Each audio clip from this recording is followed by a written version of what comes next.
It's becoming common knowledge that mental illness can run in the family.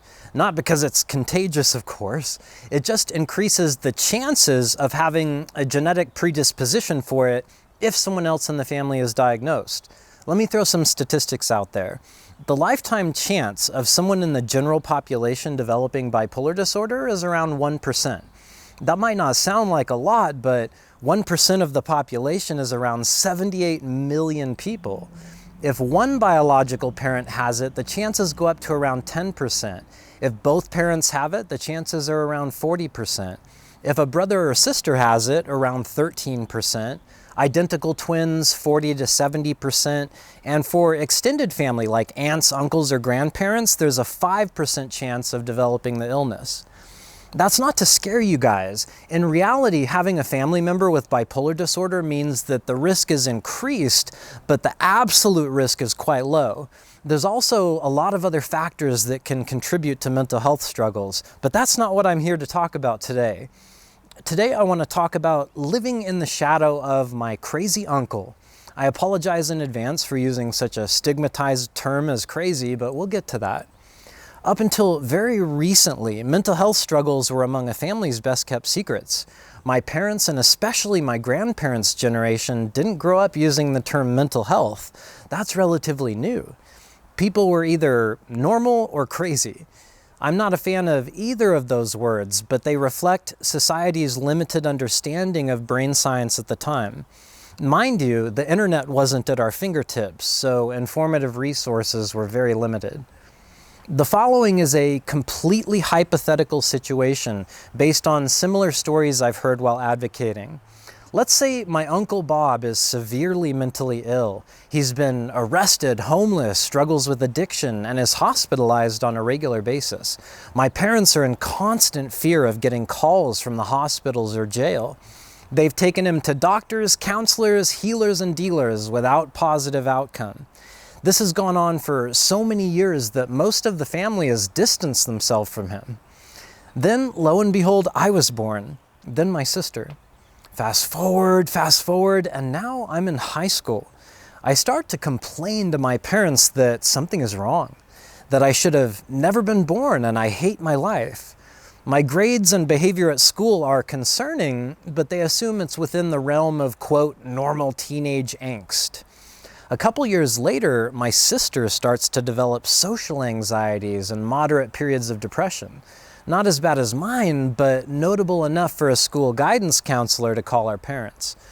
After a brief chat, everyone agrees that it's teenage moodiness and my parents are advised to be more disciplinarian at home. Fast forward, and now I'm living in a college dorm out of state. My life is super intense with work, hobbies, college courses. Oh, and I met a girl. We moved in together almost immediately, against the advice of both our parents, but what do they know, right? 6 months later, I drop out of school, the relationship ends, and I have a, quote, total nervous breakdown.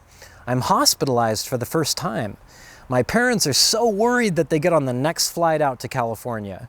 The thought briefly crosses their mind that this is the same thing crazy Uncle Bob goes through, but there's no way that their own son is crazy. No way. It must be the job and the breakup that caused all this. He's not nearly as bad as his uncle. There's no way he's got the whole bipolar thing or whatever. Fast forward a couple years, and my sister on her own gets diagnosed with severe depression and an anxiety disorder. My parents don't know what to think. It's not as bad as what my uncle or I went through, and she's getting help for it, so they dismiss it. After all, they're consumed by dealing with my second hospitalization. This time I was arrested for disturbing the peace in a park at 2 a.m. When they got to the hospital, I was moving and talking so fast that they were certain I was on drugs. When the toxicology report came back negative for drugs and alcohol, my parents were in disbelief. It was also the first time the doctors started throwing the B word around. This didn't set well with my parents, especially with what they went through with my uncle. I wasn't a drug addict, never hurt anyone, never attempted suicide, so bipolar was nonsensical to them. They said they wanted a second opinion and we left. The whole ride home, all I heard was, "The doctors don't know our son, he's not crazy, not our boy. We just need to move him back home and take care of him until he gets back on his feet." Fast forward another year, and my parents are exhausted, frustrated, and even scared to have me living under their roof. I'm out of control, and being over 18, there isn't a lot they can do. I try moving out, sometimes for a job, sometimes for a girl, but would usually end up back home within months. This time I came back home during the holidays, relationship breakup again. I started self-medicating with pot and alcohol. One fine night, I decided to down a bottle of mystery pills, woke up in the hospital, was officially diagnosed with severe type 1 bipolar disorder, just like my uncle. I was 32 years old and finally getting help for my debilitating illness. To this day, I wonder how different my life would have been if my parents took my cries for help seriously in my late teens. I suffered untreated for years because I was living in the shadow of a family member who was sicker than I was. No one took me seriously. My uncle set the bar for what it meant to have bipolar disorder. If we weren't foaming at the mouth or seeing little green men, we just didn't qualify. My behavior kept my parents so consumed that my sister's depression and anxiety were never even addressed. She had to go at it all by herself, living in my shadow. This drove a wedge between my sister and I because she felt like I was the favorite kid, that I was the one always commanding my parents' full attention.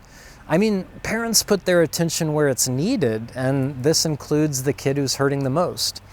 I was living in my uncle's shadow while my sister was living in mine. None of us got what we needed. It wasn't anyone's specific fault. My parents were loving, good people. They just weren't given the tools, resources, or guidance needed to navigate through those times. And that is the end of my story. Like I said, this was a completely hypothetical situation, but a familiar story I hear in my advocacy work. Bipolar disorder exists on a very wide spectrum. There's everything from mild to wild. We also have very different pain thresholds, including emotional pain. If mental illness runs in your family, it's reasonable to explore the possibility that maybe someone else in the family could be suffering in silence or in the shadow of another's illness. It's worth exploring. On a positive note, we have more free mental health resources today than ever before. I'm happy to be a part of that. Over 100 videos and counting on Polar Warriors. No ads, free to watch anytime. As always, thank you so much for spending this time with me. I hope this video helps bring a little light to some dark places. If you want to message me directly or have any questions, there's a link in the video description where I can be reached. Take extra good care of yourselves, and I'll be back here soon with more Polar Warrior videos. Stay well.